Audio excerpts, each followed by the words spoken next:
Yeah, I think we're at an inflection point in precious metals that's going to be like a generational opportunity. I think we're going to see a market condition that's coming, which is going to blow the socks off of the majority of people and the potential returns in gold, silver, platinum, and all these different precious metals. And that could be 10, 20, 30x for some of these companies. It's not we're going to do a 2 or 3x. Yeah, gold's the leader, man. It front runs everything. It's the smartest thing. Like people, you could read tons of book about macroeconomics, or you could just track the price of gold and the price of gold versus SPX.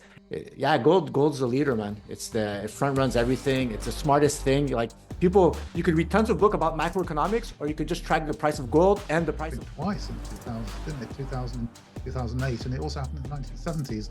So on both occasions when gold has had serious bull runs, stock market fell, the SPX fell by 50%. So precious metals go on this run. They did it in the 70s, they did it in the 2000s. Gold and silver go up by multiples. You know, gold doubled again, it doubled again. Do the math. If that happens today, it's 4,000, 8,000 plus, 12,000, whatever it happens to be. Those are the sort of numbers you're looking at. And by the time gold reaches... That's your clickbait title, Danny, there.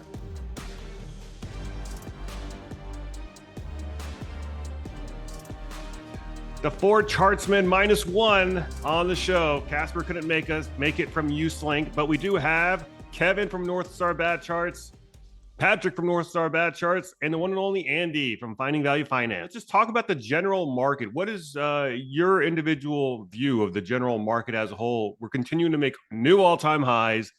Are we due for a crash? Is this the blow-off top? Is this Ludwig von Mises' crash, what's it called? The melt up boom, the crack up boom. Let's go ahead and start with Kevin. Kevin, what's your take? Yeah, I think you can call it what you like there, Danny, but there's no particular threat or risk to the stock markets right at the moment. They're in a defined uptrend. They haven't broken down below any key supports. So if it walks like a duck and it quacks like a duck, it's a duck. And if it looks like a bull market, it is a bull market. So the stock market is doing fine, but it's also important to track the stock market, not just in US dollars, of course, but in gold and silver, in real money, and versus whatever your asset of choice is. So versus, for example, uranium. And when you start doing that and you look at the S&P or the Dow Jones, for example, versus gold, silver, uranium, what you'll notice is more of a sideways trend over the last few months, and indeed longer than that. So precious metals are at least now gaining a foothold versus the stock markets, and that's the first stage towards a breakout. And it's more evident with the Dow to gold ratio than it is with the S&P to gold at the moment. The Dow to gold is starting to show signs of breaking down. I've just posted that on my Twitter account today. So whilst the stock markets aren't nominally themselves at any particular risk at the moment, they are likely to continue to the upside. Then we're also seeing precious metals keeping up with that now, because we saw some big moves in precious metals last week. May have surprised some people, of course, but it's been on the cards now for a while. It was just a case of when, not if. So that's my particular view. Gotcha, Patrick. I'm assuming you have a fairly similar view as well. Yes, it's like I know everybody wants the doom scenario. Everybody wants the SPX to take a 30% haircut. It's overvalued. Like you hear that all the time, but those are lower probability. They will happen, but they're over long periods of time. Bear markets for US equities, they're lower probability events, right? Early 1970s when they were breaking down, and then they were breaking down nominally and versus gold or silver or a whole bunch of commodities, the early 2000s. And now possibly today, we're probably maybe going to show you some charts later there where there's some trend lines being broken. But again, there's steep trend lines. It doesn't mean that there's a new bull trend in favor of precious metals versus US equities, but the US equities themselves they're above the 12-month moving average, above the 36-month moving average. They're above. Even on the breadth indicators, the percentage of stocks within the Russell, the NASDAQ, or the SPX, they're above their 200-day moving average, like most of them. Everything's running on full cylinders right now, but to start seeing the underlying weakness, or what are the US equities doing in real terms, right? That's what people should be focusing on, and nobody looks at that stuff, right? Except us, I guess, and the other people. But the mainstream media, you'll rarely see a chart of the SPX saying, hey, look, here's the SPX price in gold, or it peaked in 2000, or like nobody's mentioning that, right? So we have our eye on that, and hopefully we'll get to cover some of the commodities there later there during our talk. Yeah, definitely. And it goes without saying, guys, feel free to pull up any charts at any given point in time. Andy, what's your general view of the markets at the moment? Same question. Yeah, it looks like it's trying to break to the upside. Momentum's higher at the moment, so it looks good from that perspective. I am completely disinterested in the overall markets, though, in terms of allocating money to like an S&P 500 or even some of these tech stocks just based off valuations. So it looks good, but it doesn't look good enough for me to allocate fresh capital to the markets where they're at. I think there's a lot of better opportunities out there. So that's what I'll say. So no NVIDIA call options for you, Andy? No. Even though they may work, I just think the risk reward is not there. Gotcha. Yeah, so you guys mentioned the precious metals. Price in precious metals, gold in particular, the market hasn't. It tells a different story. Let's go ahead and dive right into gold and silver. Gold is north of 2,400 at the time of this recording. Silver finally breaking out of $30 hell. It's at $31 and some change now. And so, Kevin, what's your take on the precious metals, both gold and silver individually? Feel free to pull up any charts, by the way. Yeah, sure. Okay, I'm sharing my screen at the moment, so hopefully you guys are seeing my my Twitter feed at the moment. And I've posted a couple of charts on here just over the last few days. I'll start with silver, and the silver roadmap.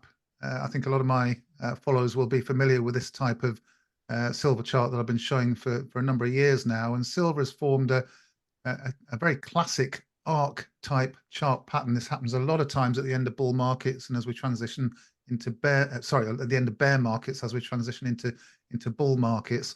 And as you say, this area around the $28 to $30 area has been pretty important, particularly around the sort of 28 area, $29. There's a horizontal resistance line, there's a downtrending resistance zone. We broke out of it, briefly back tested it, and now we're rocketing higher in the move up in towards the probably the area around $35 or so. There's a little bit of a wall of resistance around in the 35 to 38 area, and that sort of 35 to 38 area is where I would anticipate things to start slowing down. So silver does spike. It has that sort of volatile nature, and you get rapid upward spikes. So trying to tie an exact number down to where silver is going to peak on this particular cycle is very difficult. I mean, it could top out around 35, 38. It could go up to 40. It could even, conceivably go up closer towards $50. But wherever it gets to over the next sort of few weeks, I suspect we need to be mentally prepared for a significant pullback after that. Whether or not we come back down and test the breakout area or the edge of the arc, we'll have to sort of wait. But history sort of does teach us that kind of rapid upward spike followed by a rapid downwards corrective move to test the breakout is entirely possible. So it wouldn't surprise me if we moved up significantly and then came back down and retested this area somewhere in sort of what was former resistance is now support. So that would be the sort of trajectory that I'm expecting for silver. 35 to 38 is a sensible target. Anything beyond that is the sort of the icing on the top of the cake, if you want to put it that way. Gold is moving a little bit more sedately and a little bit more sensibly. It hasn't, in percentage terms, rocketed by quite as much. There are a number of different ways you can represent the gold chart. There's a cup and handle pattern in here. Many of my charts highlight this cup and handle pattern, and the cup started back in 2012. And this period that we've been in for the last 3 years or so is the handle. You can also identify things like inverted head and shoulders and a number of bullish aspects to this price action over here on the right-hand side of the chart that led us to have a pretty strong conviction that gold was going to break out. Bounced off its 3-year moving average there, for example, which was very bullish. It remained above the Ichimoku cloud. It broke out above that final sort of resistance line. and we're now in this impulsive move to the upside that could be headed towards $3,000. It's quite possibly it sort of slows down and peters out around two and a half to 2,600, that kind of area. Again, wherever it reaches, we'll be able to sort of identify the momentum breakdown that signals when we're likely to see a more significant pullback and correction. Now, I know some analysts are very doubtful that we come back and retest the breakout. It seems probable to me, but it's not entirely necessary. But it would make a lot of sense if on this monthly time frame chart, it would make a lot of sense if we did at some point have a final retest of that breakout area before accelerating higher. That kind of ties in with what's happening Kevin, with, yeah. sorry. Did you read the comments? Well, you replied to one of them. They're hilarious. It's like, right. Look, you must be new to charting. The charts don't move the metals. What's the other one there? Your pullback's impossible because what? Because Trump something. Did you see that? Yeah, this is great incentive to reply to your Twitter feed. You might wind up on camera. Yeah, I mean, there are a number of fairly sort of ill-informed comments on there, and you do tend to get some fairly childish comments. And I think what you need to realize is that from a scientific point of view, and my background is more scientific than anything else as a meteorologist, and I think most technical analysts with some experience would accept that what you're defining here is probabilities, not certainties. Okay, so this breakout move, whilst highly probable, wasn't certain.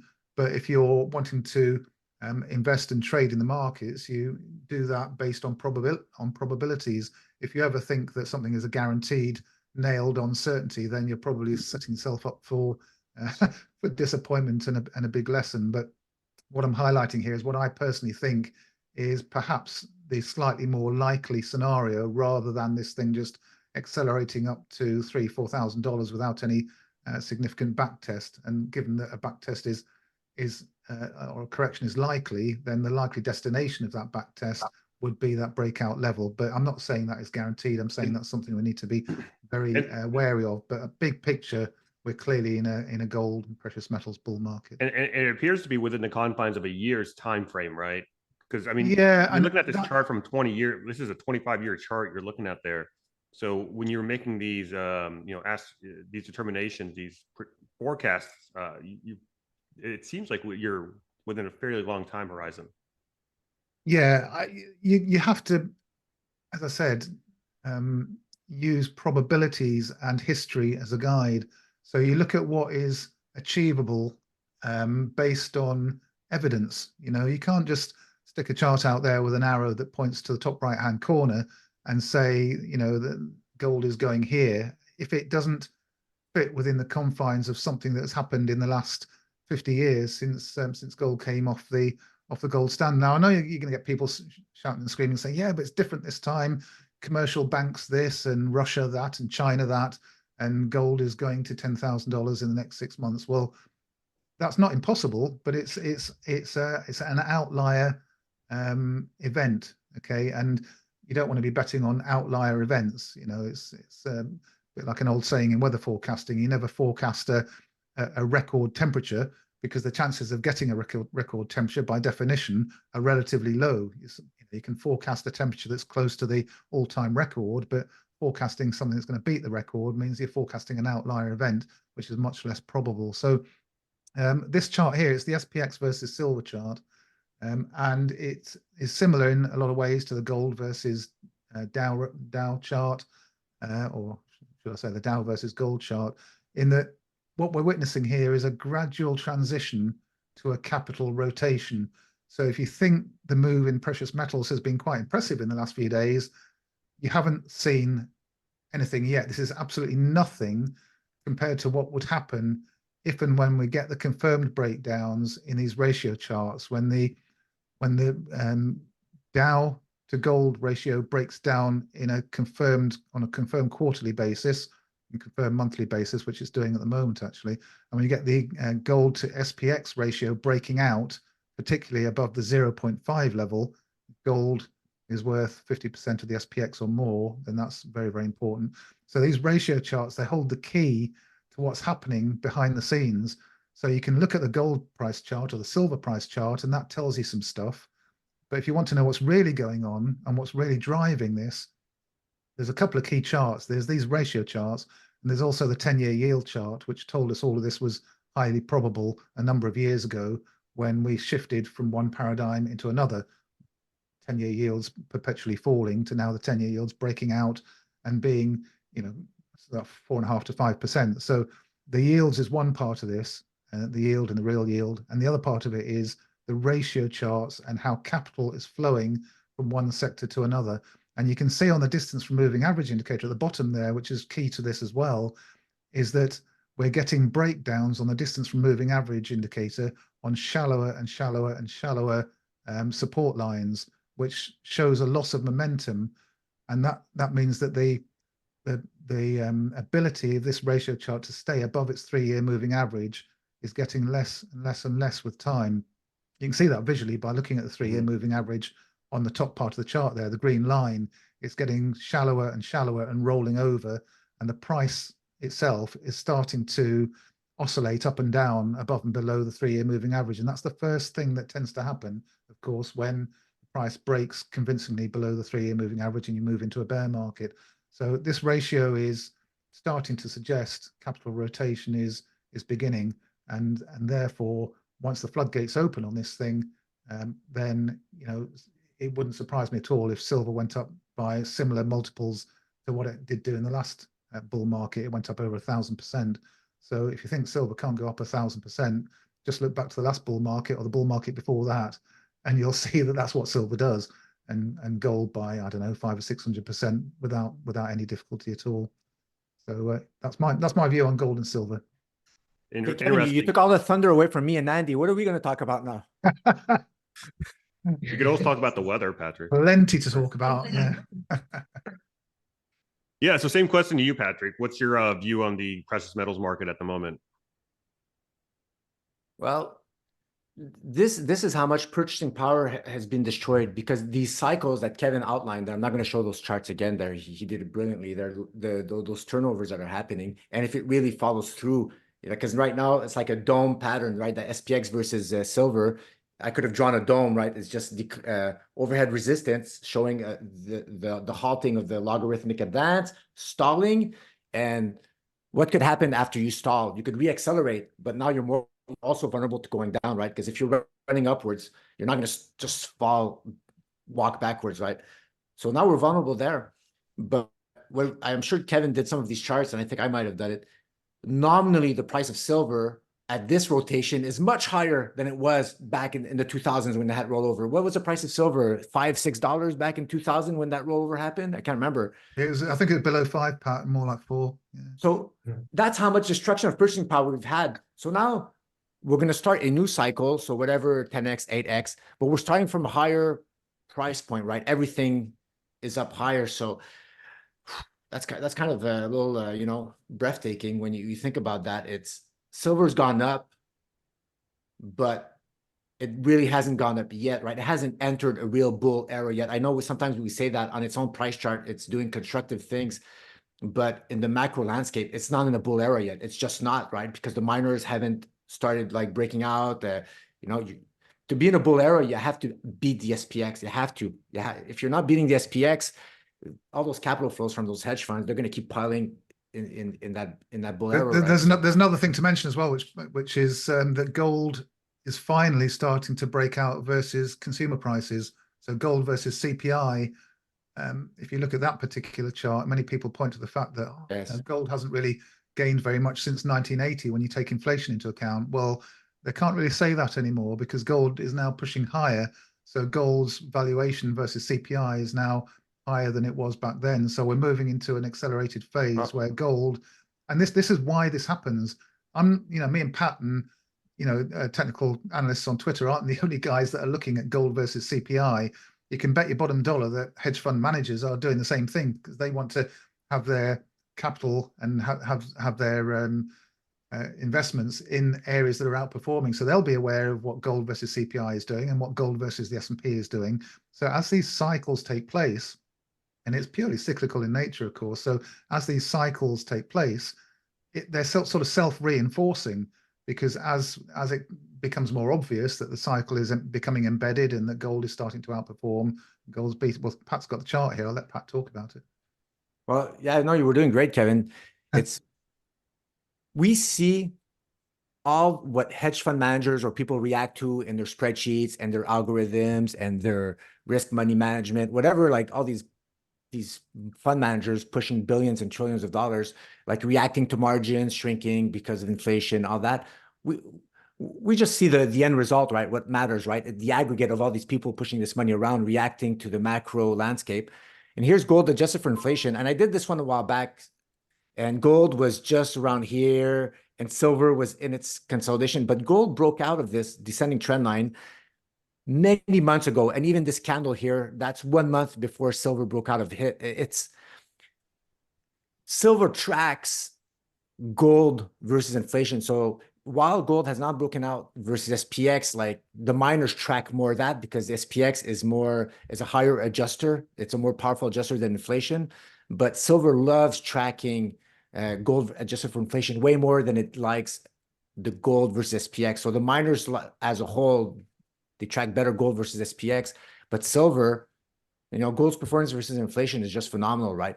And often you see this when gold goes up versus inflation. It's not because just inflation is dead. It's because it's pricing in also that inflation will go up, because in a bull era, often what you have is gold and inflation going up, but gold's outpacing inflation. So that gold to inflation ratio goes up. It's because gold is sniffing out the purchasing power destruction required. It's a leading indicator. Yep. It's coming in, that's going to come in the pipeline. Gold knows. So while inflation might have a drawdown, gold breaking out versus a flat inflation, it's telling you, hold on, it's pricing out inflation is going to go up. And as long as gold is able to outperform inflation, there will be more inflation coming down the pipeline, or more destruction of purchasing power coming down the pipeline. When gold breaks down versus inflation, people are going to say, that's nothing. But it's telling you that 3 months, 6 months later, when inflation does a surge up, but gold's not outperforming it, everybody's going to say, hey, inflation's up, I have to buy gold. Sorry, guys, it's too late. Gold's telling you that that's probably the last melt up in inflation and destruction of purchasing power. We're going to cool down for a while. That's what happened in the previous cycle. So now it's like, just sit back, enjoy the show. That's the first one. The next pillar to break down, we hit hard gold versus SPX. We did a nice bear market rally back in 2020 of those 2018, 2019 lows, creating a less steep breakout line for gold to break out versus SPX. And right now we get another shot at it. Let's see if it's going to happen this time there. So I'll show you one more chart just to maybe close this little section up about the ratios. This is PPI versus CPI, and it relates to inflation expectations and what Pat was just talking about. Gold loves it when PPI outperforms CPI. You can see the gold bottoms tend to be when this chart is at a low point, and the gold tops tend to be when this ratio is at a higher point. Now, given the fact that we've just descended all the way down to a low point and bounced off a support line and started moving up, this is PPI outperforming CPI. I'm not an economist, so I'm just kind of winging it a bit here, but my train of thought is that if producer prices are rising more rapidly than consumer prices, then it makes absolute sense that inflation expectations are going to be rising. Inflation expectations rising because input prices are rising, silver's going up, copper's going up. Just look at the commodities indices, look at the CRB index, you don't have to look very far. Look at aluminium or aluminum, whatever you want to call it, on the other side of the Atlantic. So, all of these base metals and input costs are rising again. It's like a second inflationary wave in the making. It's what, led me to be able to suggest that the first inflationary wave was developing, and what unfolded, and other analysts who are watching this, Andy, no doubt as well, were able to see this developing, in real time before it happened the first time around. Now it's happening again. We're seeing PPI outperforming CPI, which will, increase end costs at the end of the chain. PPI is the input cost, CPI is consumer prices. So inflation expectations rising is basically what this chart is saying. And when you look at the inflation expectations, of course, that is being reflected, and that's part of the big jigsaw puzzle that we're putting together. Yeah, when producer prices rise faster than consumer prices, eventually it trickles down to consumer prices, but there's a lag effect, so to speak. So you can kind of look at that ratio as, again, much like the gold to CPI ratio, a leading indicator for future inflation. And I would presume if you would have juxtaposed the gold to CPI ratio chart on top of that chart you just had up there, you'd find some pretty decent correlation there, as my kind of prediction. But Andy, same question to you. I know there's barely any meat left on the bone, but what's your general view of the precious metals market at the moment? Yeah, I think we're at an inflection point in precious metals that's going to be like a generational opportunity. Like, I think much like Kevin showed there with the rollover of gold starting to outperform stocks, I think we're going to see a market condition that's coming, which is going to blow the socks off of the majority of people and the potential returns in gold, silver, platinum, and all these different precious metals. We've got monster breakouts that I think will occur here if silver closes the yearly, the year over $30-$31. It'll be a yearly close of basically the big cup and handle that we've been waiting to break out on. I mean, these are just the pattern took so long to develop that you may not ever see an opportunity like this again in your life.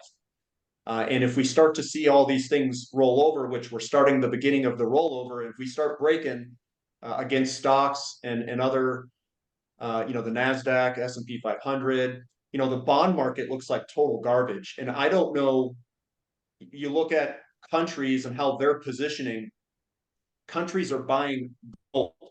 They are positioning away from bond markets.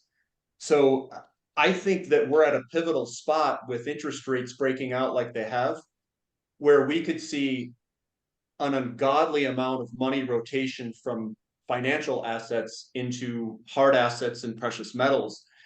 And with what I see on gold and silver, the mining companies, I mean, they are mispriced compared to history on those ratio charts, like the XAU to gold ratio. Well, and I can show that here real quick, just to give you guys the comparison here. This is a XAU to gold, and you can see that we're basically down in no man's land, just breaking out of a basic downtrend line here, coming from a very low valuation. Last bull market occurred somewhere in here.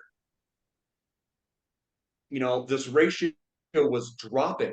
I think this ratio could go up, which means that we see an outperformance of gold and silver mining companies in relationship to the physical metal itself. So this here, I don't think anyone that's alive, that's under, like 70 years old, no one's really seen this type of market or market condition, and the potential outperformance of what I think gold and silver mining companies and royalty companies could do. I just think this is a huge inflection point that people are probably overlooking at this time. And that's where you make all the money, is these big inflection points where people are not positioned in it. And then eventually in the future will be positioned in it, because that's the capital rotation that's going to drive all of these assets higher. So I'm in the camp, I'm already in this stuff. I think this is a great spot to be looking and picking off names and stuff and just to hold. I think it's a once in a generation opportunity to be buying something at these types of lows. And I think patience will be required. We're going to have a lot of volatility along the way. I can tell you and sit here and say, I don't know the path that this will take. I don't know if it's going to have violent pullbacks, if we have some monster breakout rally that brings silver to like $60 in one shot. I don't know what this will look like. I just know that we've broken key levels, and I think the path of least resistance is higher. And looking at yields, looking at stock valuations, and looking at history, and looking at the market conditions that this all rotates under, I think we're right at the beginning of it. So I know I'm coming off pretty bullish here, but I think you should be. in my opinion. I think everything looks absolutely fantastic. And I'm seeing priced in nominal terms on a lot of the gold and silver mining companies, their charts look pretty dang good. They're coming off bottoms, they're starting to work their way on up. And I would be pretty bullish. That's what I would be. Have you taken a look at the gold to silver ratio chart recently? And what is that telling us? Yeah, it's rolling over in favor of silver, and the gold. Yeah, I can yank that up here real quick. Actually, I'll do silver to gold just because some people might see that as an easier way to view it. But yeah, when I just draw stuff pretty simple. You see a kind of a squeeze up, you get a breakout here for silver to outperform gold. And I know it's not the perfect. I mean, I kind of stretch this one out here, but look at it from this viewpoint. Basically, a near-term break. When silver outperforms gold, generally you're basically stating you're in a bull market. That's the way that I view it, a commodity bull market too. And I think silver, with the deficits that we've got coming forward, with inventory drawdowns, I can't see anything that is a red flag for this not to continue higher. Here's some more information too that I look at. This is the previous bull markets in gold. This is gold mine production. We saw in the 70s that gold mine production declined. We saw it from 2000 down to 2009. And the forecast of what's coming up. So this is a gold bull market here, gold bull market here. And this is the forecast for Barrick Gold from 2020 onward. We've got the same type of conditions of gold supply declining over the next decade, just like all the other bull markets. So, I don't try to put everything on, fundamental analysis. I don't try to put it all on technical. I try to combine everything and create a picture. And it's like all of the data that I've looked at history and all of the technical charts and everything combined together, it's like, man, I should be overly bullish in commodities and in precious metals. And if we get this full rollover against stocks, guys, I mean, it's game over. Like, I think there's going to be, it's going to blow people's minds. And this has always occurred with a larger demographic coming into home buying years, the credit expansion. We've got fiscal spending off the hook here. And then people are starting to move away from bonds. I mean, that's a huge deal there. There's a lot of money that's tied up in bonds. So if money starts to rotate away from bonds, it's going to fuel these other sectors. And it could fuel the S&P 500 and the NASDAQ for a while because it's literally going away from bonds. But if we see an underperformance on the S&P and the NASDAQ, which I know Powell does not want to, he wants the money to stay over there. But if we see underperformance there, people are going to say, screw it, I'm going to leave. I'm going to sell my stocks, sell the NASDAQ, whatever they're in. And they're going to rotate into precious metals or oil or whatever it is. You could chart energy against the S&P and all these other things too. That's all starting to roll over. It's like, man, this is coming. So I am really, really bullish on precious metals. During these conditions, we generally see gold and silver perform incredibly well. I think platinum's going to perform incredibly well, all the precious metals, maybe outside of palladium, but the whole setup's there. It looks absolutely fantastic. And it's all inflecting now.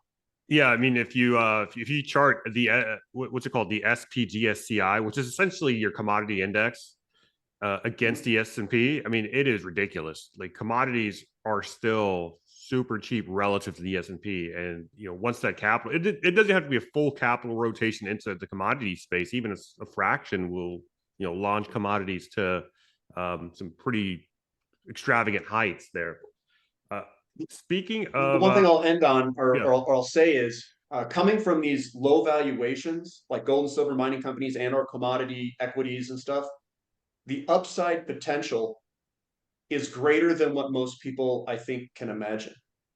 We're not coming from overvalued levels. We're coming from drastically undervalued levels to levels that are just normal, and that could be 10, 20, 30x for some of these companies. It's not, we're going to do a 2 or 3x. Like, I think there's could be some pretty substantial returns depending on what sector you're looking at and from the valuations that we're currently at. So I think people are underestimating how undervalued we are and how overvalued the rest of the markets are. Yeah, and this is what I was talking about here. This is your commodity index relative to the S&P. And, we have this run up in 2022 and 2021 and 2022.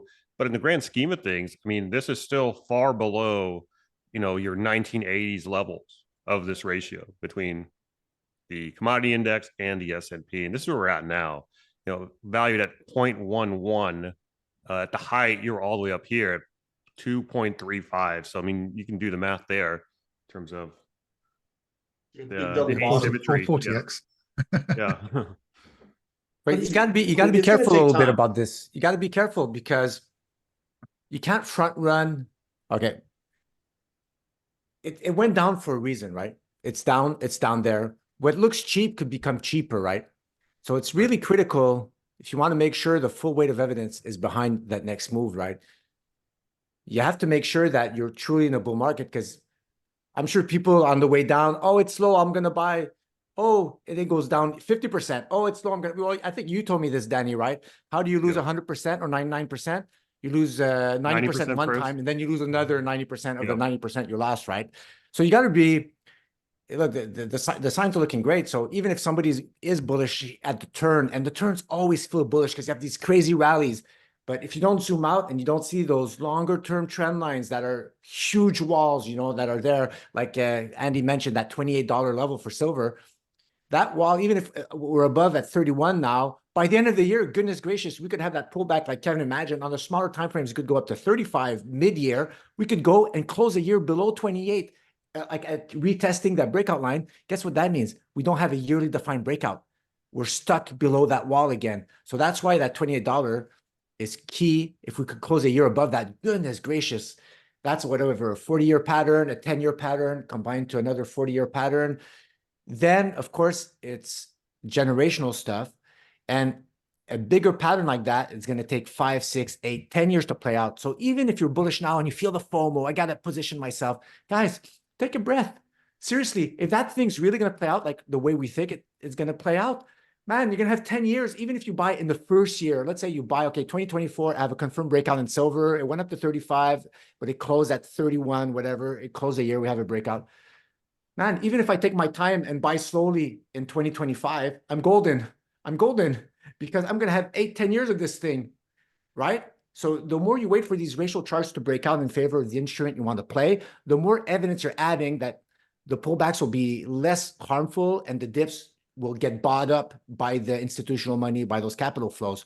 So in the grand scheme of things, you have to decide, are you a trader and you want to trade these shorter term rallies for precious metals versus SPX, or are you just a guy who wants to hold for the next 8 years? If you want to do that, then there's still a lot of time for you to get in there. There's no FOMO to have at all. It's look, off bottoms, guys, it's always going to look impressive, the moves, right? Anything that's been severely destroyed and is in penny stock land, dollar land, goes up to $2. It's a 300, it's a 3-bag or 4-bagger. Like, it's a nature of bottoms to have these multi baggers, but you're still whipsawing there. You could lose a lot of time. If it fails to break out, you've lost a year going sideways, right? You felt great, but you held, you go back. So you lose time, right? You want to be where horizontal line breakout, the longer it is, the better it is. You want to confirm breakout, and then you rock it upwards and you sleep well at night.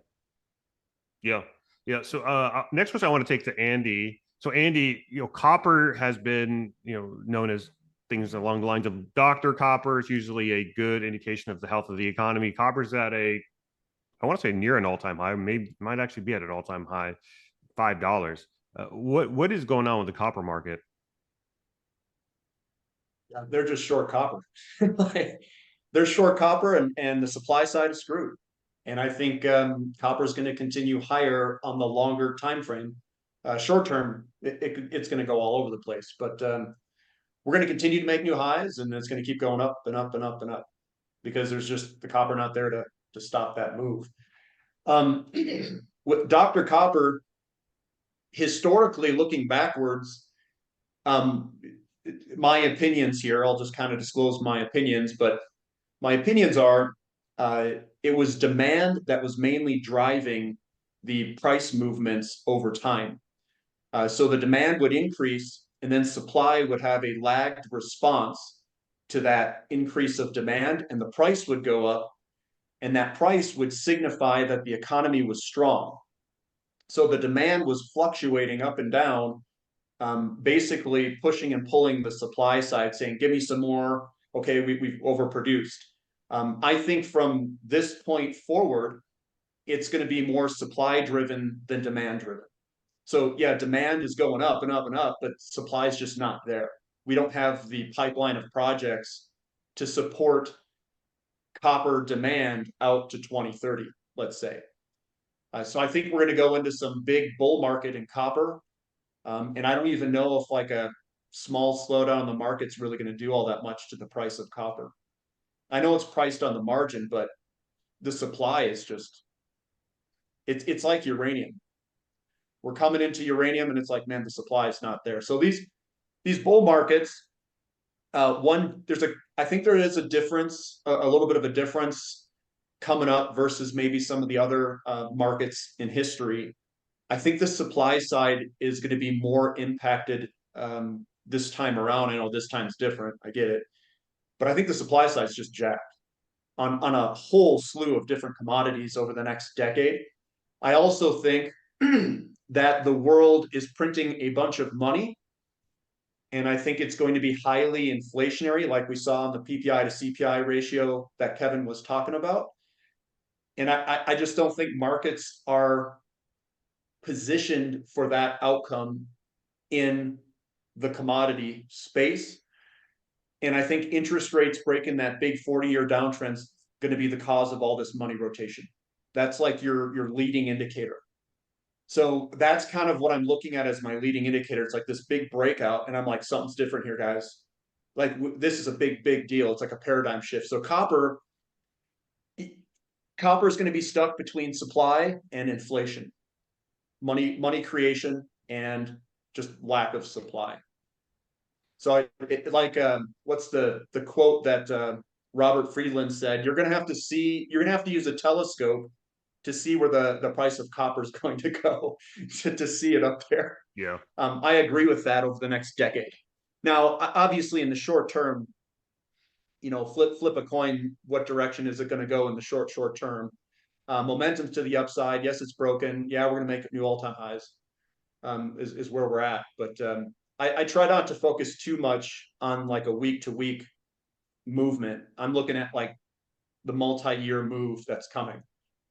So I think copper looks fantastic. It's probably one of my higher conviction moves that will go up. Like I'm pretty convinced that it'll be higher in 5 years than it is today. But I don't know if it will be the greatest returning sector over the next 5 years. I have a chart there for the companies. Substantiate what Andy's saying there. Yeah, Patrick, same question to you. Go ahead and take it away. Well, here's copper, the semestrial chart. So the most important close of the year, guys, is the yearly. No, because yearly is a semestrial, it's a quarterly close, it's a weekly. It's like it has all these closes at the same time. But the second most important one is end of June, right? Q2, yeah, end of June, right? No, when does Q2 end? Yeah, end of June, yeah. End of June. Yeah. So, well, so that's the next one. This is the semestrial chart for copper, and look at that. This is crazy, man. If ever we closes without too much, like in this area here, let's say it consolidates now for a month or two, whatever. Look at that, man. Look at that. And that's a move born out of decades. I mean, that's a decade-long move. Yeah, here. Yeah. It's here.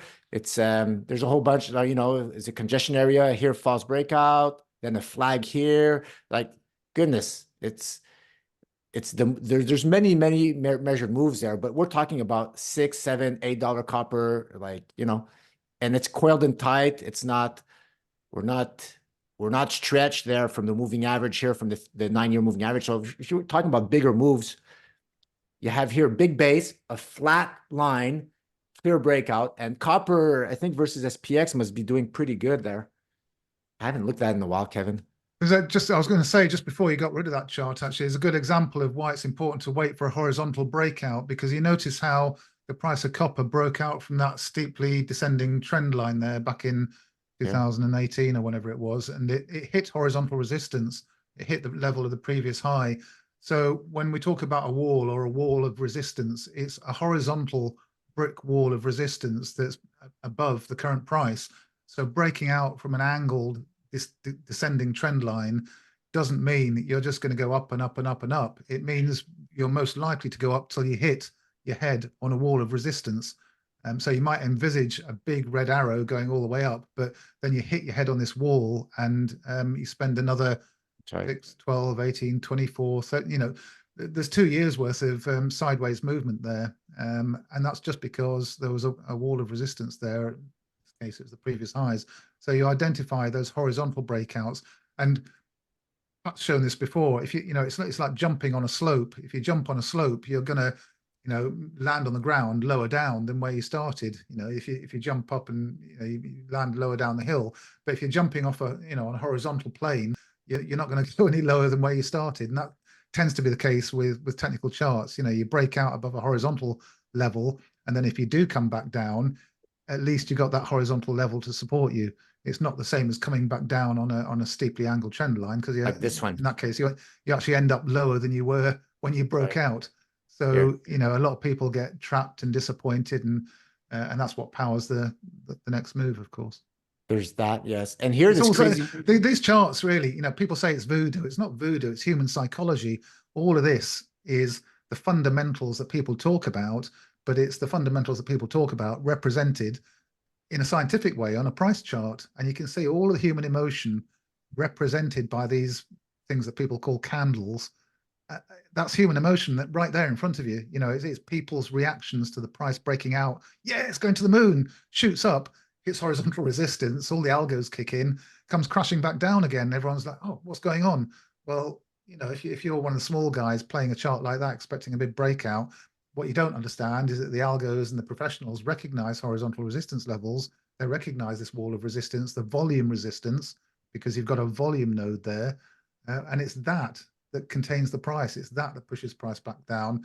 And therefore the whole thing resets and starts again. So understanding that psychology, it's not voodoo, it's understanding the language of a technical chart. It's understanding the science of a technical chart. Getting close here. Yeah, this is a very interesting chart you've got here, Patrick. It looks like if you zoom all the way out, so let's say 2000 or the 90s. Yeah, there you go. So you'll notice that it goes down when, you know, peaking at the 2000 crash there, and it starts going up post crash. And then you kind of see the same thing with in the 2010s, right? The 2010s, you had the big tech rallies, and you see the ratio start to come down. So is that kind of the takeaway there? The copper underperforms the S&P in these big secular bull runs in the market? Yes, yes. And you know what? This helps define what the instrument you are is. Like, you know, if Bitcoin would be like a commodity, it would, Bitcoin versus SPX should look like that chart, right? But it doesn't. It's different. So essentially, if you want a real bull run, the crazy move for copper here, that it stopped nonstop, you know, where walls of resistance, they're there, but they get destroyed, right? Where you have a higher probability of destroying a wall of resistance once you're outperforming SPX, right? Right now, we don't have that yet. So it's good. Nominally, it's looking good, but you're not quite there yet. The real power moves, like that where you buy all the dips, where everything, it's above this line. We're not there yet, guys. And you got to be careful. The more important a breakout line is, guys, it's resistance. The more important resistance it is. So use it to your advantage, because that could be, it could just backtest here. We lose a few months. But once you close above that resistance, as defined by, becomes support, right? So now if ever there's a backtest, it'll be above it and not, you won't, because here, look, if something really goes bad here, Look, people always imagine the line, oh, it's going to break out, I'm going to front run it. Yeah, but I'm sorry, but this arrow here, because we do a hindsight unobjective analysis, but this, you don't know how long it's going to go, right? The And market, that's another good example of something else that you can use in a technical chart is a cluster of evidence. So where Pat's drawn that black line, that black sloping line, that's probably what a lot of people are focusing on as being evidence for a breakout. But also there, you've got the Ichimoku cloud, that red and green splodge that's all over the chart. That's support and resistance. And so you've got the Ichimoku cloud there. You've also got the 3-year moving average in a similar location. And you've got the black dotted horizontal line, which is a sort of a wall of resistance, support resistance, all in the same locality. So what that tells you is that if you break out above that level, you can have much more confidence because you've got a cluster of evidence there. It's not just one piece of evidence. You've got lots of things in that little red circle that Pat's drawn that show you that that point is very, very significant. If you get rejected at that point, it's highly significant. If you break out at that point, it's highly significant. So front running it is risky. Why not just wait patiently and let the market come to you? When it breaks out above that level, you've got the capital flows. And Pat says you then have the probabilities on your side. Yeah, it's an impressive move so far, but you can't say scientifically speaking that the probabilities are yet in your favor. Break out through that little red circle and you can. look at all these false breakouts. I got a question for everyone then. So here's my question. What if the copper stocks themselves put in double bottoms already hit the ideal entry point and are running? So we don't have a potential break on copper versus SPX, but what if all the individual companies have already broken and they're already running? Point. I mean, some of these from 2020, they're up 10x from the bottom of 2020. Yeah. Would you wait? John, answer that. I mean, I'm happy to answer it. Buying bottoms is not the ideal entry point. It's from a statistical objective way. Hitting a bottom, you only know in hindsight that was the bottom. So sometimes you say, oh, it went up, I was right to buy there, but your entry point being right or wrong is not it's not what happens after you get in that makes that entry right or wrong, right? If you're hitting a bottom, it's a potential bottom. That's fine. You're hitting support. Technically, that's valid. But what's more important, it's bouncing off a bottom and breaking out of that correction or out of that base. That's the low risk entry. So if the miners are outperforming the metal, go for the miners. But if the miner is not outperforming the metal, why would you go along the miners? That I don't. Well, it's the same as the gold situation. If the gold miners, or for example, if SILJ is outperforming silver, and they're both in an uptrend, then invest in SILJ. Right. As long as they're both in a defined uptrend and you've identified the support level and you're above that support level, so you're happy on your time frame, whether it's a daily chart or a weekly chart. If you're happy on your time frame, then just make your decision whether to invest in the metal or the miners by using the ratio chart. If the miners are outperforming, then great, go for them. And not just that, by the way, you would identify the outperformers by comparing the miner to the ETF. So if you're wanting to go for, I don't know, Barrick Gold, compare it to GDX. If you're wanting to go for First Majestic Silver, compare it to SIL. If First Majestic isn't outperforming SIL, then just buy SIL, the ETF, or find the miners that are outperforming on the ratio chart. So it's the same principle across all asset classes. Bitcoin versus the crypto total market cap, the total chart or total 2. You can do the same thing with cryptos. So, Bitcoin dominance. So you use the same methodology. If Bitcoin dominance has broken out, which it has done, then there's no particular reason, excuse me, to be taking a risk with other cryptos. If Bitcoin dominance is rising and Bitcoin is outperforming effectively the ETF of the cryptos. So that sort of is the answer. Yeah, as long as you are in a defined uptrend, just play the one that is up. But I think that was his question though. Let me try to figure it out. If the miners are doing great and they're breaking out on their patterns, the miners, but copper, the metal, is not breaking out versus SPX as per that chart. Yes. Should I go in the miners? Well, step one, I would just compare first the miner to its peers. So you could copy whatever miner you like, at least make sure you're beating its peers, right? Because I'll tell you one thing, because then we fall in the argument, well, why be long anything? Because Bitcoin's outperforming everything, right? You got to stay intelligent, because there's always going to be something outperforming something else. So first, choose your miner. If you want to add the odds of your miner being the outperformer, make sure it's outperforming CopX. And then if you want more odds of that, make sure CopX is outperforming the metal, right? Yeah, it's like a pyramid, right? And then if you have at least those two, your miner is going to have a much better chance of going well, Freeport, all these miners, they're going great, like, Ivanhoe, all that stuff there. It's just bonker stuff. So you don't have to necessarily wait for copper to outperform SPX. It depends how much time you want to wait to get that evidence, right? Also, bearing in mind, SPX is it's a ratio chart. So SPX being in an uptrend, if the ratio is going sideways, that's fine, because SPX is in an uptrend, which means that copper is in an uptrend. So you have to obviously, think about whether the SPX is in a bull market going sideways or in a bear market.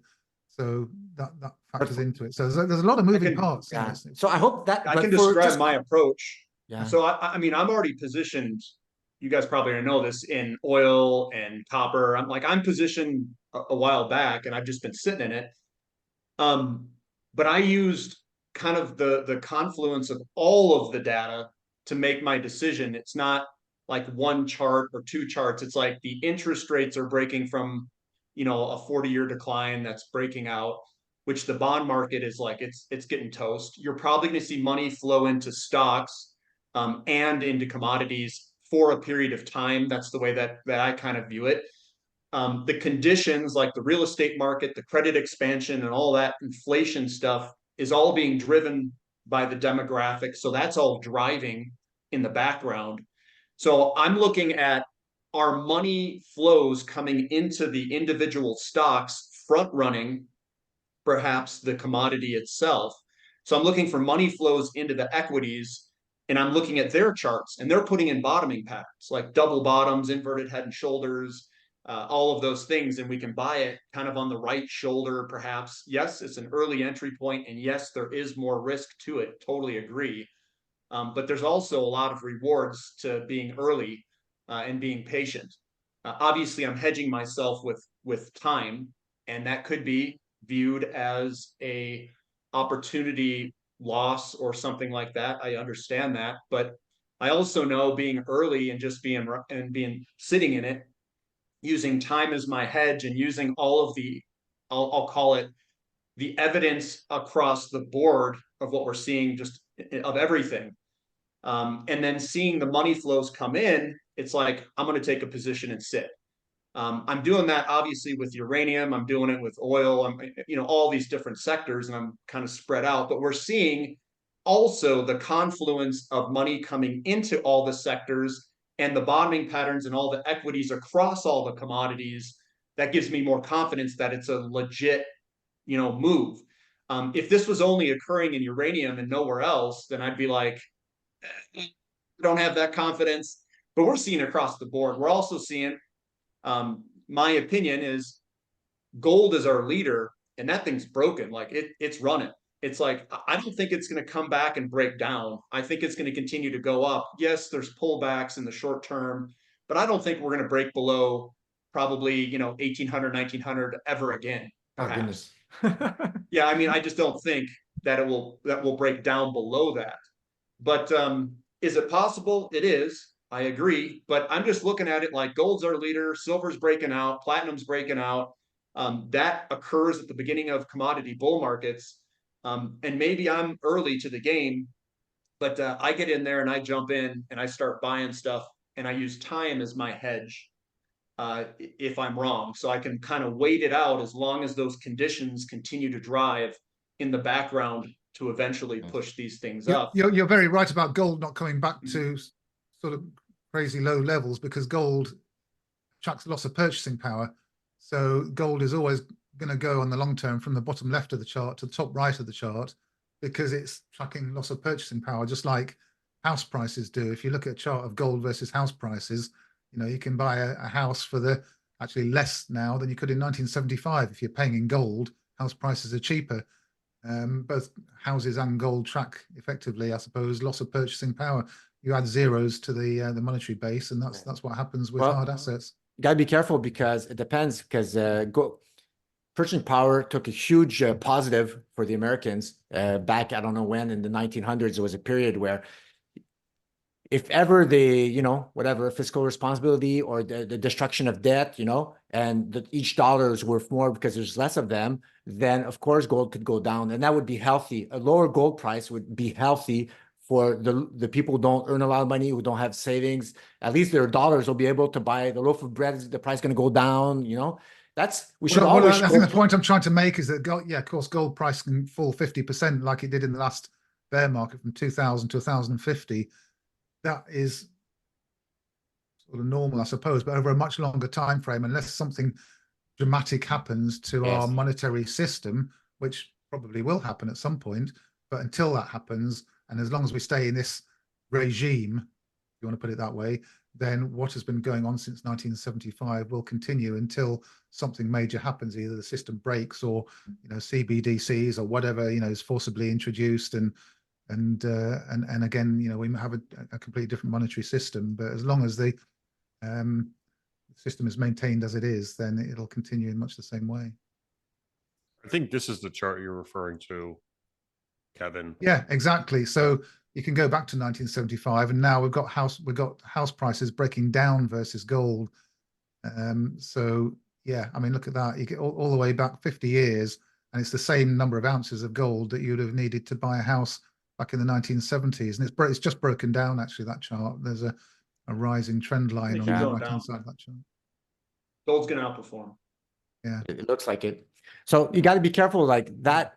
Some people might think, well, houses are cheap, but that could just be a bear flag, making gold drastically outperform house price. It doesn't mean house prices, they plummet. House prices, it's always bottom left or top right in practically all the charts, with periods where it goes sideways.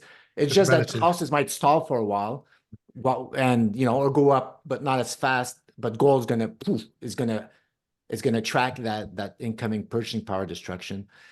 Yeah, gold's the leader, man. It front runs everything. It's the smartest thing. Like, people, you could read tons of book about macroeconomics, or you could just track the price of gold and the price of gold versus SPX, and you understand practically everything, because there's so many individual charts that look like that chart pattern of gold versus inflation or gold versus SPX.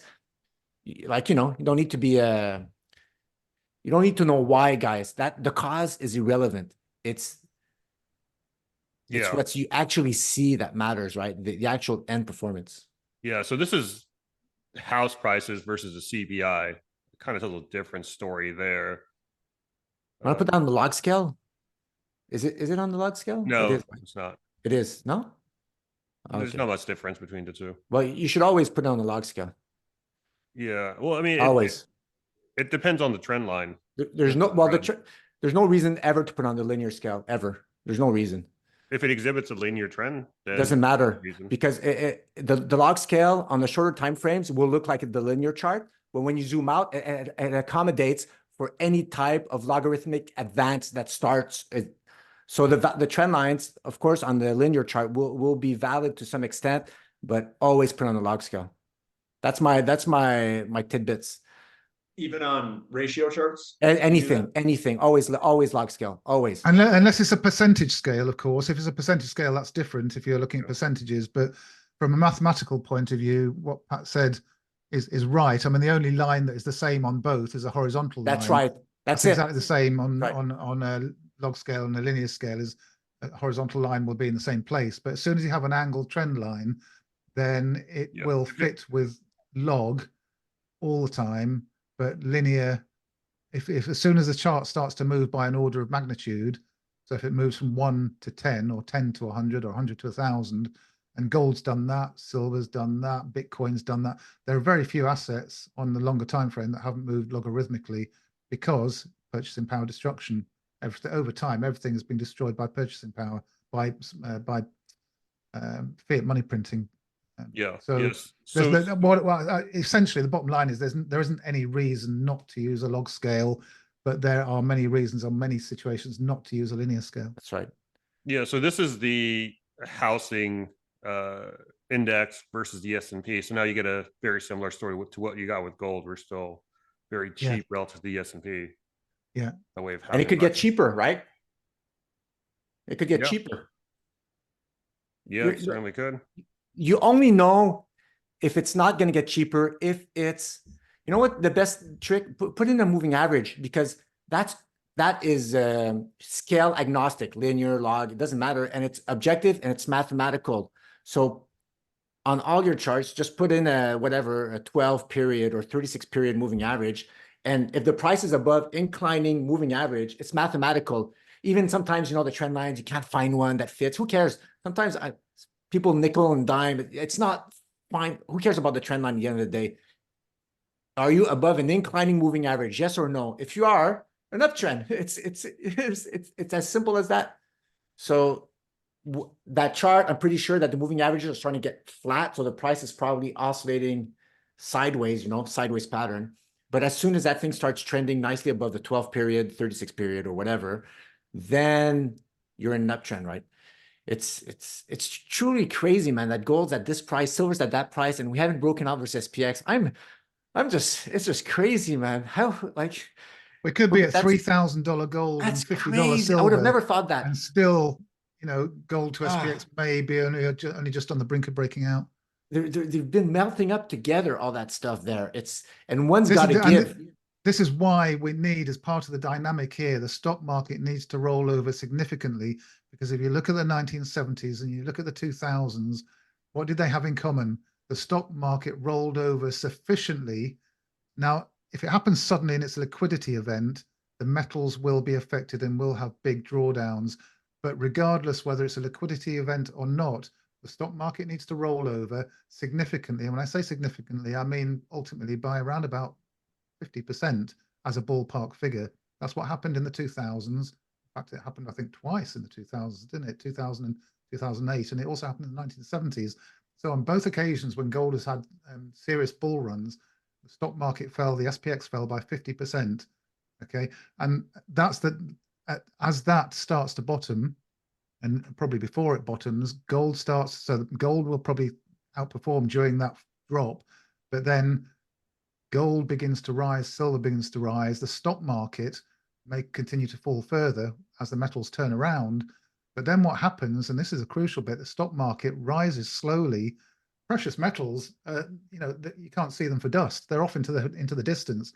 So precious metals go on this run. They did it in the 70s. They did it in the 2000s. Gold and silver go up by multiples. Gold doubled again. It doubled again. Do the math. If that happens today, it's 4,000, 8,000 plus, 12,000, whatever it happens to be. Those are the sort of numbers you're looking at. And by the time That's gold your reaches, clickbait title, Danny, there. Kevin Wadsworth calls for what's a high number you said? $8,000 to $12,000. Wow. But that's a ballpark figure. Go. That's my estimation of where we might realistically expect to be by the time the dust settles on all of this. It could be more than that. I don't know. But the point is, on both those previous occasions, if we're going to learn from history, the point you want to know when to get out of gold. You want to know when to get out of gold and silver and say, that's it, game over, I'm going back into stocks. It's when the stock market recovers to its previous highs that it was at 10 years previously. So it took 10 years in the 2000s for the S&P to get back to the previous highs and hold those highs. In the 1970s, it took longer than that. So that was the point when the stock market recovers to the previous highs. That's when the attention focuses back on the stock market. And that's when precious metals bull market is done. You'll notice it on the momentum breakdown on the longer time frames for the precious metals. It'll be easily identifiable. That's it, guys. Precious metals bull runs over, and we're back into whatever it happens to. Well, it'll be stock market, tech stocks, whatever. And that's the blueprint. We have that blueprint twice now in the previous occasions when this happened. And if we're seeing this paradigm shift, and by the way, what we're seeing now in precious metals isn't a whole new bull market. It's a continuation of the bull market. It started in the year 2000, and that is evident on the price chart itself. It's also evident particularly on the ratio charts. If you look at gold versus SPX, and if you look at Dow versus gold, and you look at a whole load of these ratio charts, what's been happening is that we saw the big move in the precious metals post 2000 to 2011, and then there have been bearish rising wedges forming on the ratio charts, which are now starting to break down again. So this is just what's been going on since the end of the last so-called bull market in precious metals. It wasn't the end of the bull market. It's been a pause ever since 2011. This whole period from 2011 to where we are now has been a a pause in an ongoing bull market. It's part of the same bull market. So it's not the 1970s was different. It was one big bull market that took place from 1970 to 1980. This is another one big bull market, but it started in 2000 and we're still in the midst of it. Technically speaking, on many of the charts, it's definable. The last sort of 10 years or so is definable as a pause in an ongoing bull market. Sounds crazy, but that is very, very evident on the ratio charts. All that's been happening over the last decade or more is that the bull market has been in a pause mode versus the S&P, the stock markets, a whole load of other stuff that you can compare the precious metals to. Yeah, so let's go ahead and wrap things up when in terms of the miners. Uranium. What is your take on the uranium market at the moment? The miners seem to be, again, URNM's hitting that $58 level. That's sitting at just about an all-time high, albeit URNM's been in activation since about 2020. But still, the miners seem to be gaining some steam now. Andy, what is your take on the uranium market? I am bullish, very bullish. I've been bullish though. Yeah, I can throw up some charts here real quick and what I see, and what I'm sharing now. I don't trade in and out. I just kind of ride the bull market. I had my entry point in 2020. I've accumulated along the way. I know we had a little bit of a scare here for that. Well, for that selling kind of hitting that all-time high, getting sold back off. Sometimes we loop back around is what I call it, where we sold back off and kind of looped back up. And we're starting to head higher again with I think, a breakout here. Looking pretty good. It's across the board, URA, URNM, I should say. We're starting to break back above the 52-week highs. I think that we're in the middle of a big move. So I view this as, I've got my little plane up there. Nice. I view this, I got a fractal overlay of a previous market of uranium and other markets. And I think we are going to just continue on up for a good chunk of time. So I'm in the camp that uranium's looking really good. I think that we are starting to break the underlying metal itself. So this is URNM versus UX, the futures pricing. We're starting to break on that as well across the board, URA, URNM, URNJ. I think eventually we're going to see outperformance of the junior companies come into play in the future. Maybe not right this second. I think they're lining up. They're basically kind of putting in that, we'll call it the fractals in the herd is kind of lining this thing up for a potential junior outperformance in the future. I don't know if we're there yet. Camco, our leader, continues to make 52-week highs. I think that's what Camco was up. Let me see if it was a 52-week high here. We see, yeah, 52-week high, $53. So that's our leader. It's going. I think the developers are starting to heat up here. I think the developers are going to outperform here next, and then the juniors are going to come right behind it. I would be watching the juniors right now to see how they perform and if they're coming off their bottoms. And I'm incredibly bullish on uranium. I could sit there and obviously we can go through the whole fundamental thing, but I think the charts look good, and I think we could see an acceleration of momentum to the upside here.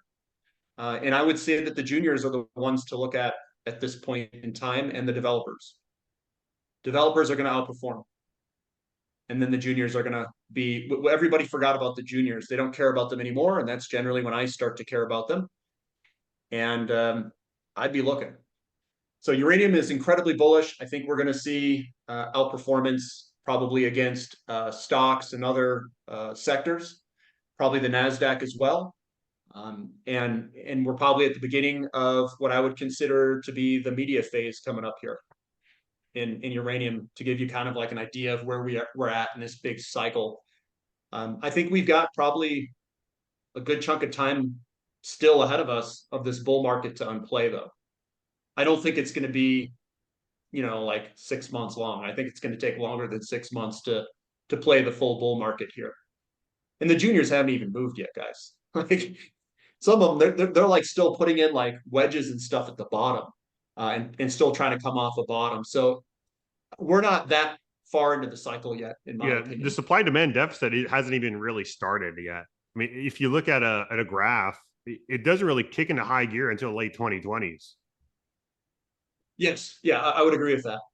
That's probably when the more towards the end of the bull market would be late 2020s, maybe even early 2030s. We'll have to wait and see and get closer to it. But I can throw up a quick chart that gives you a little bit of an idea on possible Sure. timelines for this. This is the Global X Uranium ETF. It's the roadmap that I put out back in, I think it was 2021 actually, and it's we've just been sort of following it since then. And in terms of timing estimations, the ARC pattern, which has been guiding us to the upside here, would suggest that 2025 we could be up into this 50 to 65 area, and possible later target as we get into the sort of later 2020s, maybe 26, 27, and that gives us targets significantly higher that are comparable to these previous highs here on the left-hand side of the chart. So there's no particular reason to assume that it's going to stop there. Of course, this is just an ARC basing pattern, which could well propel uranium miners significantly higher. And an ARC pattern doesn't need to develop a handle in its top right-hand corner either. Sometimes that is the case, and sometimes it isn't. So, but that's probably looking a little bit too far ahead. All we can say at the moment is that we're contained within this very nice ARC pattern, with price being supported by the 12-month moving average at the moment, also well above the Ichimoku cloud. The whole thing is very bullish, and you can see the distance from moving average indicator here as well, which is often a good tool to use for local tops. You can see somewhere around about 92% above the moving average is where we got on this rapid move here. So if we were to move 92% above the moving average at the moment, that would be almost double $24, so $48. Of course, the moving average is going up all the time, so hence the 50 to 65 area is quite achievable if we assume that we can reach those sorts of levels again. Even if we don't quite get that high on the distance from moving average indicator, we'll be sort of getting towards that $50 level on the URA index. So as you said there, Andy, no reason to be anything but bullish at the moment. There's a particular trade setup there, which is an idea as well, with an entry point and some risk and money management protocols applied to that. But yeah, so looking very very bullish. I agree. And you can make the argument that the URA ETF might be a bit of an understatement, simply because it starts at 2011. Yeah. The big uranium top was in 2008, so you're missing a huge significant chunk of data there. And then at the same time, CCJ accounts for that. And if you take into account about 70% of the ETF is actually uranium stocks, and the remaining 30% is just things of a different nature, it also kind of further piles onto the fact that the URA might be actually understating some of the future price projections for uranium. Well, now you've got CCJ, which is Andy alluded to, the leader in space. I wouldn't even, if you're underperforming CCJ, why go long URA, right? It's like, it makes no sense, right? Right. Because there's no such thing as built-in catch-up move. I hear that sometimes. I might have said it, but if URA is moving the way it's moving, it's probably because it's supposed to be where it is. It's moving exactly where the market's pricing it in. You're probably not looking at what is actually driving it. That's what I'm trying to say. So let's say somebody says, like, the silver chart, how come it's not back at all-time highs? Gold is. Well, because you're assuming silver tracks gold. It looks like gold, but it doesn't track gold. It tracks gold adjusted for inflation, right? So you have to, when you have the reflex of saying, oh, there has to be a catch-up, I have to go there, it's undervalued versus that. Hold on. You might not be looking at what actually is driving it, the price of it. It could catch up one day, but it doesn't mean that it was because you were comparing it to something. Here, Cameco's, like, it just looks it looks like it's been outperforming. I don't know, maybe URA will. There are periods where URA outperforms Cameco, but to know when that happens, all you have to do is do URA/CCJ. And if the URA is able to outperform Cameco, go for it. But over long periods of time, URA has been a perennial underperformer. versus Yeah, well, Cameco. this indicator at the bottom of the chart here Oh, there it is is. Cameco versus URA. So you can see the black line rising from the bottom left to the top right. So Cameco has been outperforming URA for the last well, more than a decade here. So the black line is still rising. It's above its 3-year moving average. That's the green line.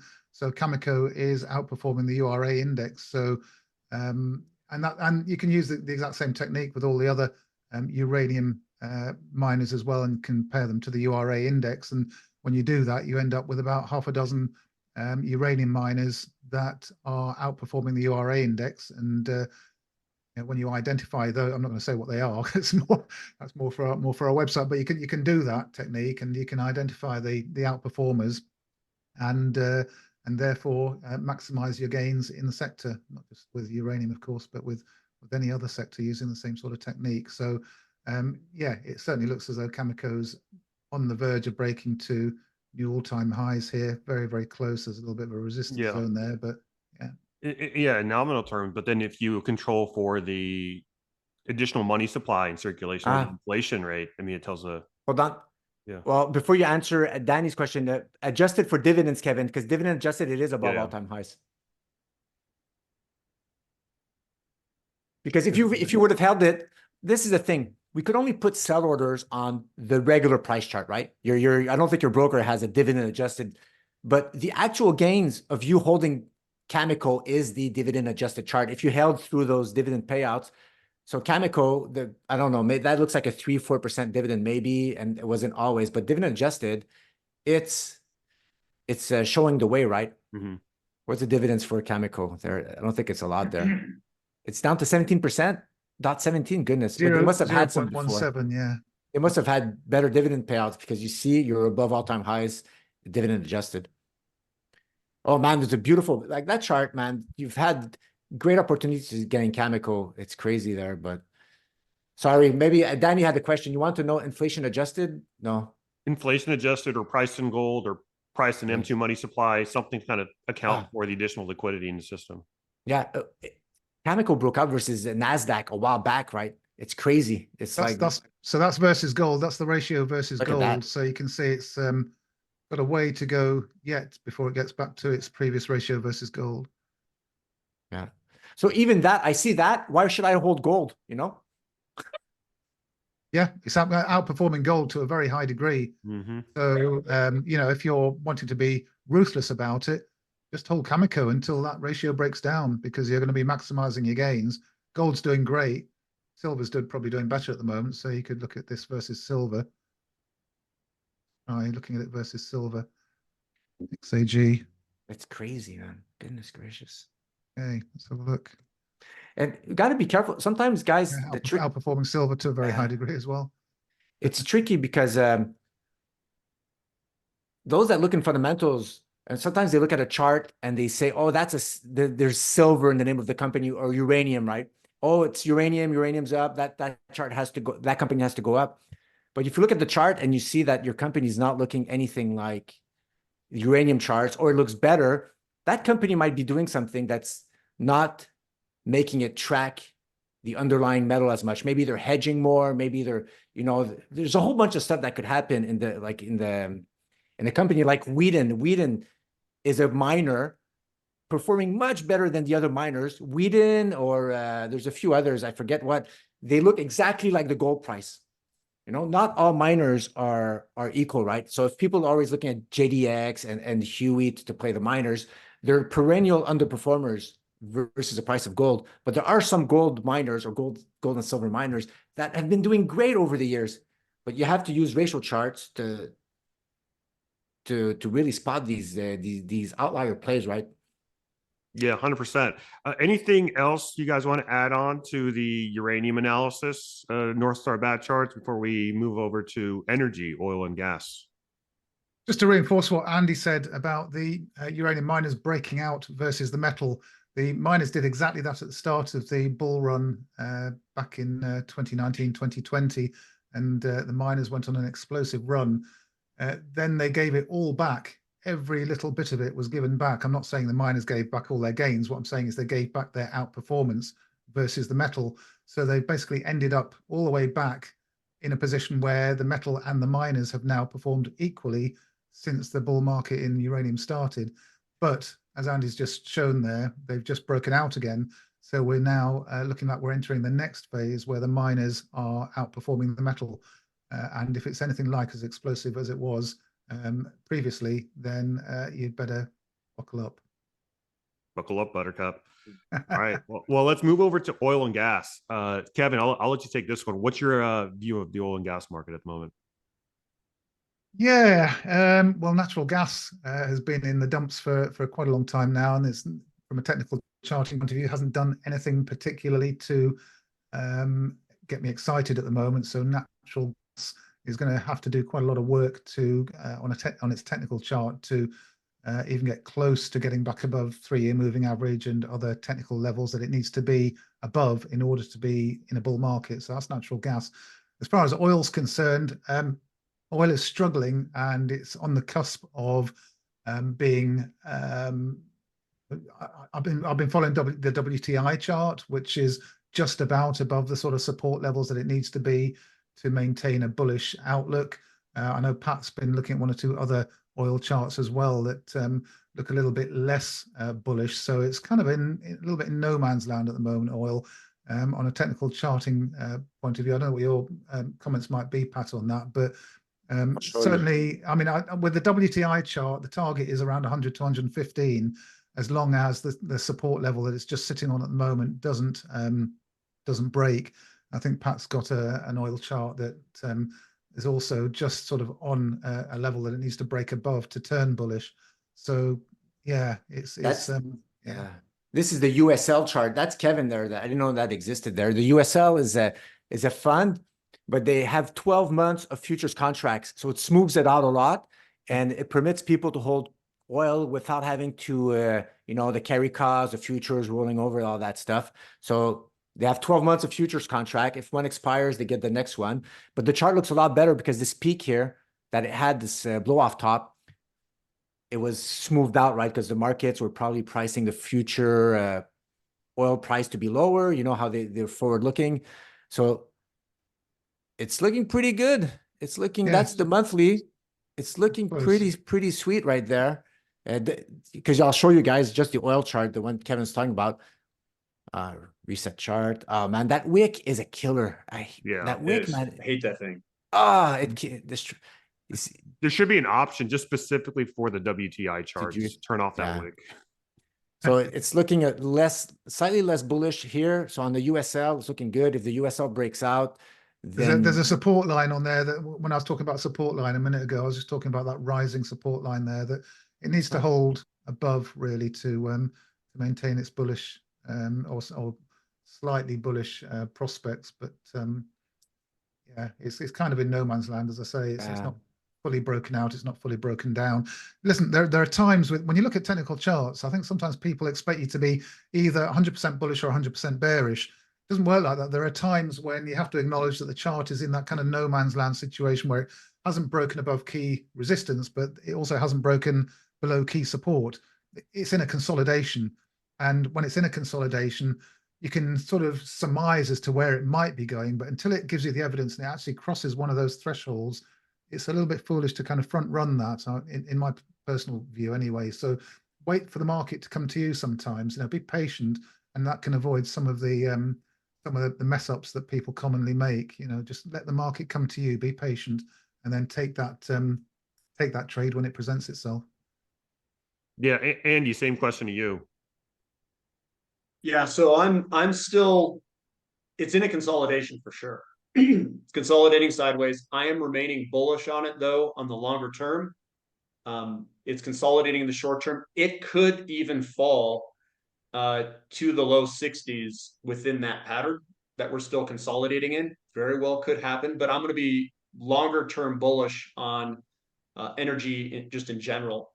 That includes all energy formats. Oil, natural gas, uranium, just everything energy related. I also think that the shortage, this is more fundamental approach than technical. Copper and all these other base metals that are going to be pretty short out in the future, those are just derivatives of energy.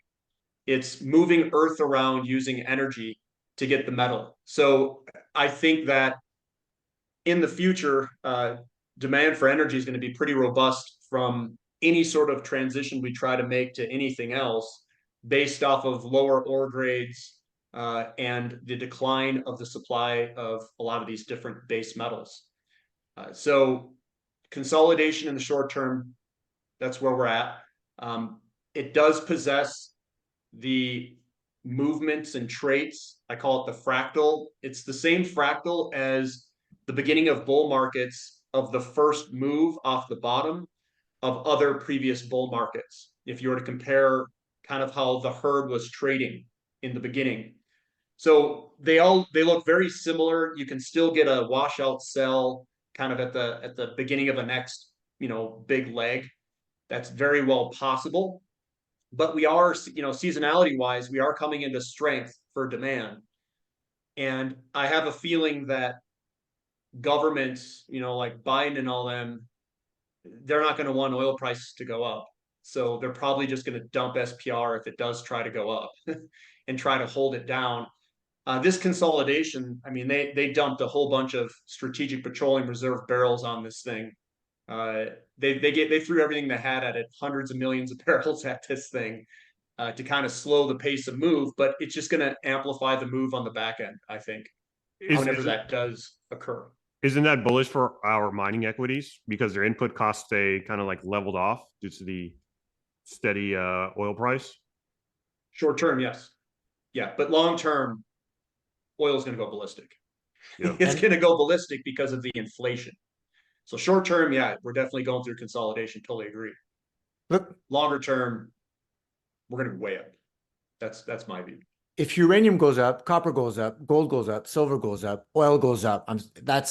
They all go together. So if you were to force my hand on the bias of this consolidation where it resolves, my bias is up. I have to. I'm not going to front run it, but I'm preparing it. Yep. Look, I'm looking there. If it breaks down, then okay, something's something's happening. Maybe oil will be front running tops and the other stuff, But if they're all going up, man, these guys, they're track the same capital flows. I don't care about supply and demand. I don't care about any of that.